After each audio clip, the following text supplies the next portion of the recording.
better people. Better life. In 2023, the California Lancaster Antelope Valley wild poppies are expected to bloom in full force, just as they have done for decades. This region, located in the northernmost part of Los Angeles County, has become famous for its spectacular displays of vibrant orange California poppies that blanket the rolling hillsides and valleys each spring. The Wildflowers are a highly anticipated event that draws in thousands of visitors each year. The blooming season typically runs from late February through mid-May, with the peak bloom occurring in late March to early April, depending on the weather conditions. Despite the ongoing drought in California, the wild poppies are expected to continue their annual bloom in the Antelope Valley.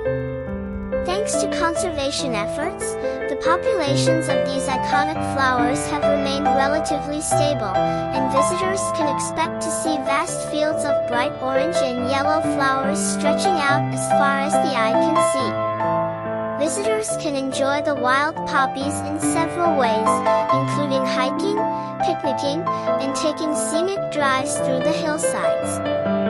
Local parks, Valley California Poppy Reserve provides an unforgettable experience of walking amidst a sea of vibrant wild poppies. Overall, the Lancaster Antelope Valley wild poppies are a true natural wonder that offers an inspiring